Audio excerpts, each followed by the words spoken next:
I'd like to tell you something about the speaker. Mrs. Priscilla Coates is a graduate of Vassar College. She went to school at the same time, I understand, as Jane Fonda and Brooke Hayward. She majored in child study. She got her PhD, that's putting hubby through, at Columbia School of Medicine, PNS, which is one of my schools. She's a research technician for Algernon Rees, who wrote the textbook on tumor of the eye. He's a professor at PNS in New York. Mrs. Coates has 3 children, 3 boys, and she says she's not an expert on Scientology. No one is an expert at anything. We are all at best specialists. That we specialize in something doesn't mean we know anything about it, but we specialize. But I think that you'll see that Priscilla Coates knows a great deal about Scientology, because she was a director of Cult Awareness Network for 3.5 years, from 1982 to 1985. The purpose was to answer all inquiries, reporters, parents, professors, lawyers, etc. And the title that she will speak under is The Bizarre World of Scientology. And with this, Priscilla, pleasure to give you the floor.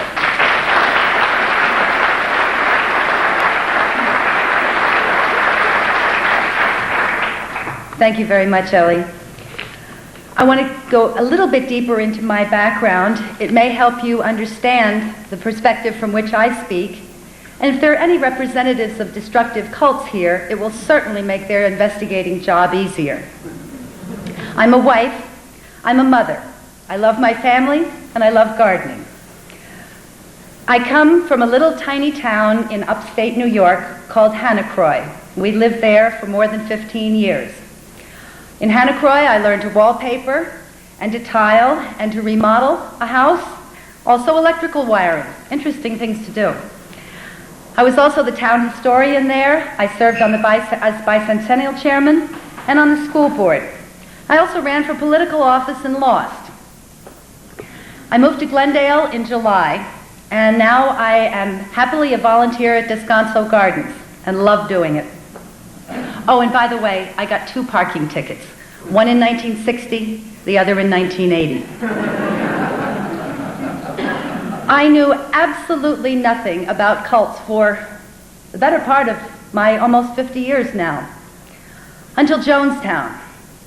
As Ellie said, I went to Vassar, I majored in child study. When Jonestown happened, I read everything I could read. I couldn't understand, how could mothers poison their babies?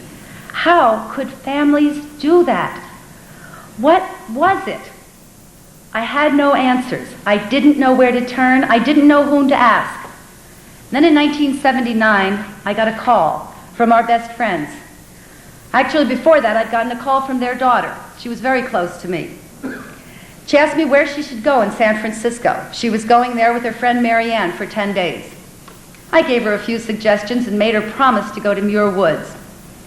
The next time I heard about Lisa was from her parents. They were anguished. They said, "Lisa's become a Moonie." I said, "No. What does that mean?" I started to read, and I started to learn. Something triggered some far distant memory in my head, and I went to the bookshelf, and I picked up a book that I had purchased from the bookstore at Vassar just before I graduated. It's called Brave New World Revisited by Aldous Huxley. And as I picked the book up, I read, and under chapter 5, the quote that Huxley gives from Albert Speer from his trial at Nuremberg. Hitler's dictatorship, he said, differed in one fundamental point from all its predecessors in history. It was the first dictatorship in the present period of modern technical development, a dictatorship which made complete use of all technical means for the domination of its own country. Through technical devices like the radio and the loudspeaker, 80 million people were deprived of independent thought. It was thereby possible to subject them to the will of one man. Huxley goes on, and on page 49, he says, "In the past, these specialists in the art of changing people's minds were empiricists.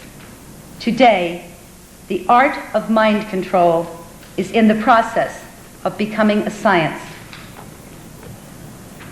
Mind control, brainwashing, thought reform, undue influence, coercive persuasion.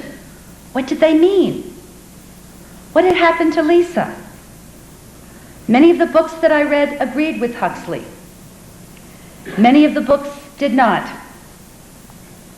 Marianne escaped, and that was her term for how she left the Unification Church. In January of 1980, we made a decision. We would go and we would talk to Lisa. I went to San Francisco with her parents. I was stunned at the changes in this young woman that I thought I knew so well. I really didn't know her. We talked with Lisa for 2 days and convinced her that she should voluntarily speak to some people who knew more about the Unification Church than we did. Call them deprogrammers, call them exit counselors.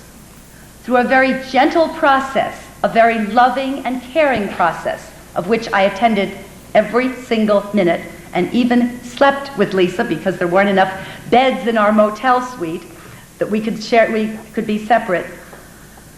Lisa learned about the Unification Church, and she made a conscious and informed choice to leave. I vowed that I would try to help others. What do you do? Where do you go? Well, I had found by that time an organization which was called the Citizens Freedom Foundation. It's now called the Cult Awareness Network. I joined.